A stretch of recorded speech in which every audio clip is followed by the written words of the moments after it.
What do you do when someone tells you that as a woman, you should not be a part of da'wah or that you should not actively seek knowledge because you won't really need it, it's not really your place? What's the answer? Let's ask some sheikhas. Dr. Haifa Yunus, founder of Jannah Institute, Hafiza of Quran, mashallah, international speaker, tabarakallah, and OBGYN, sheikha. What is your answer? Why not? Allahu Akbar! Sayyida Aisha was a da'iyah. Sayyida Fatima was da'iyah. And the da'iyah is not necessarily you're going to do it everywhere. You're a first da'iyah in your home. And without knowledge, how can you be a da'iyah? Allahu Akbar. And if Allah wants to use you outside, let it be, alhamdulillah, as long as the way you do it, please Allah subhanahu wa ta'ala. What you dress, the way you speak, alhamdulillah, Rabbil Alameen. MashaAllah, MashaAllah. Sheikha Dr. Rania Awad, who is, mashallah, one of the head researchers in Muslim mental health, the head of the Muslim mental health lab at Stanford, ijazat from Syria. What is your answer? I can't understand why this question would even be a question.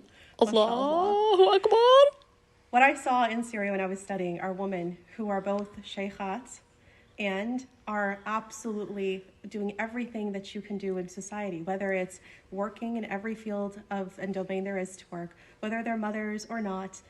But whatever they're doing, they're also doing Quran and Hadith and fiqh and hifz and everything that you can imagine. The da'wah is something that you have to see it to understand how this works. And there's absolutely no difference between the man or the woman. And so when you see this number of women who are hafizat and are mujizat, basically licensed Islamic sacred sciences, and you see that the women are doing this, it's not even a question. So when someone asks me this, I'm like, what kind of question is this? Because I lived it and saw it. Allahu I hope Akbar. everybody else will get to that too. Ameen, Ya Rab, Ameen. Astada Hussain Mujaddidi, international speaker, mashallah, well known on purification of the heart, super active on social media and giving da'wah. May Allah bless you. Share with us.